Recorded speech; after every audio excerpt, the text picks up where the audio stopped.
Hi everyone, I'm Chris with the Washington State Department of Natural Resources Radio Operations, and we are talking about the KNG-P150s portable radio.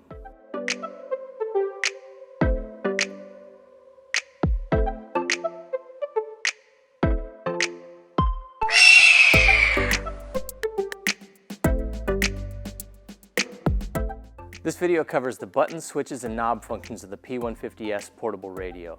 The setup of this radio is specific to our agency. These radios are highly configurable, so the layout of your radio may not be the same. Because of this, you cannot just take one of these radios to an incident without initial programming. In future videos, we will demonstrate the more basic features that we have configured into our radios. So let's start off talking batteries. Because of the power consumption of this radio, our agency has chosen to use the 3600 milliamp hour lithium-ion rechargeable battery whenever possible. You also have the option to use what is commonly known as the clamshell, which is a holder for AA batteries. To open up the clamshell, you push down on the tab on the back and slide the cover down. This is also where you would install a belt clip if you want. Keep in mind, it's really nice having a separate belt clip for every battery pack, as they can be a struggle to remove and install. So to remove the actual battery pack, the black tab on top, push that down and fold the battery pack away. And if you look at the bottom of the case, you see the two holes that go along with the two tabs on the bottom of the battery pack. So to install the battery, those tabs go into the holes and the whole thing just clicks in place. Now let's talk about the top buttons.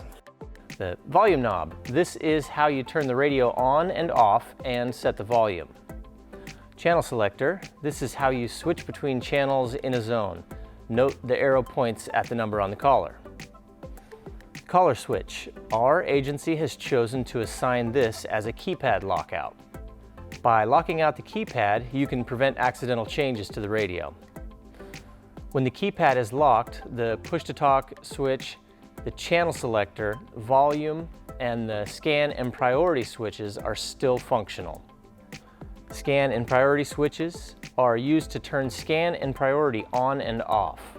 The function is on when the switch is toward the word. Orange button. This turns the backlight on or off. When turning the backlight on in this fashion, it will remain on until you turn it back off. With a variety of antennas available for this radio, pay special attention to how the antenna seats against the case. For example, this manufacturer's antenna has a rubber skirt at the base, and this one does not. When secured to the radio, our first example comes tight to the case. Our other antenna requires some sort of gasket for weather sealing and stability. In terms of antenna condition, if the protective insulation is torn or damaged, it really doesn't affect antenna performance. However, if your antenna looks something like this, we recommend a new antenna, as it will definitely affect its operation. For the side buttons, the top button does squelch adjust.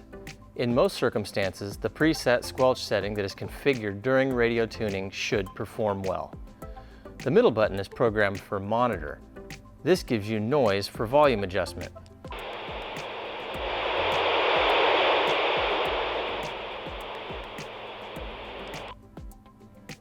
And the bottom button is your push to talk, also known as PTT. This is used when you want to talk into the radio. Towards the top of the face of the radio is where you'll find the speaker and the microphone. The microphone, highlighted here, is very small and works best when positioned 1 to 2 inches from your mouth.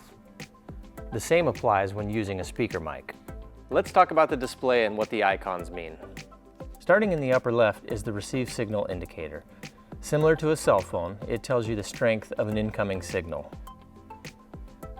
Next is the priority icon. We will have another video on how to use the priority function of the radio. The receive and transmit icons indicate whether you are receiving or transmitting in an analog or digital mode. Next is the scan icon.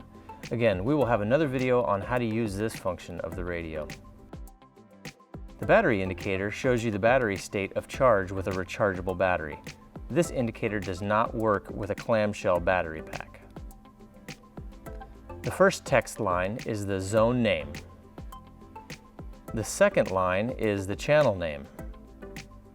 The third line is the zone number and channel number. At the bottom of the display are the functions assigned to the soft buttons.